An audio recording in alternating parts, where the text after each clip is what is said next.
किसी भी चीज को समझने के लिए सबसे पहले मन को शांत रखना चाहिए और फिर काम पर ध्यान देना चाहिए। भगवान श्री कृष्ण कहते हैं, मन का बेचैन होना उसका स्वभाव है। हमारे मन को लगता है कि अगर वह अलग अलग बातों के बारे में सोचता रहेगा तो हमें आने वाली हर मुश्किल और मुसीबत से बचा लेगा, पर ऐसा होता नहीं है। हम अपने जीवन का काफी अधिक समय सोच विचार करके परेशान होने में निकाल देते हैं।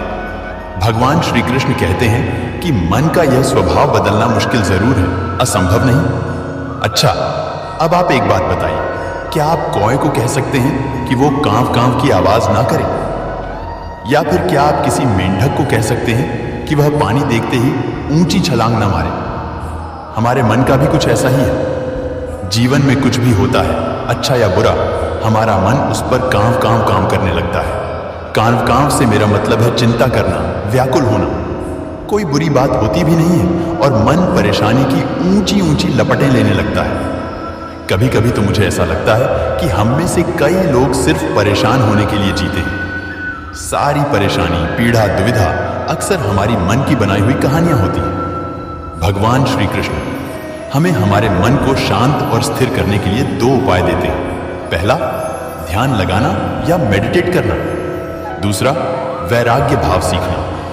अब ध्यान या मेडिटेशन शब्द सुनते ही आप में से कई लोग कहेंगे कि आप आंख बंद कर सांसें अंदर बाहर नहीं ले सकते। यहां हम सब गलती कर बैठते हैं। मेडिटेशन या ध्यान का मतलब सिर्फ आंख बंद कर बैठना नहीं होता।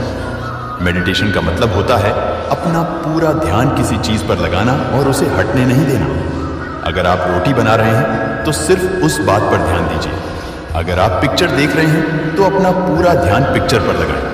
यह मत सोचिए कि पिक्चर देखकर आप अपना कितना वक्त बर्बाद कर रहे हैं। जब आप जीवन के हर छोटे बड़े काम को पूरे ध्यान से करते हैं तो आपका जीवन ही एक मेडिटेशन बन जाता है।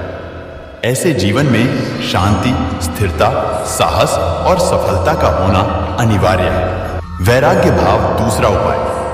वैराग्य का अर्थ यह नहीं कि आप सब कुछ छोड़कर जंगल में जाकर बैठ जाएं। वैराग्य का सच्चा अर्थ है कि आप जो काम कर रहे हैं उसका क्या नतीजा या रिजल्ट निकलेगा उसकी चिंता ना करें। जैसे अगर आपने कोई इंटरव्यू दिया, आप यह कर सकते हैं कि पूरे मन से तैयारी करें और अपना बेस्ट देकर आ जाएं।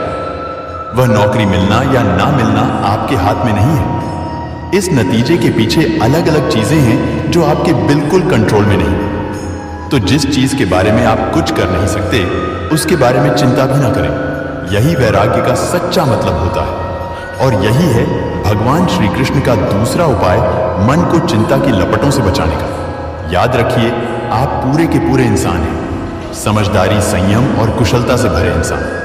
आपका मन जब भी कौए की तरह अलग अलग बातों पर आपको परेशान करने लगे, तब अपने मन को भी प्यार से समझाइए और शांत कर लीजिए। बस अपने ऊपर विश्वास रखिए कि आप कभी अपना बुरा नहीं होने देंगे। राधे राधे।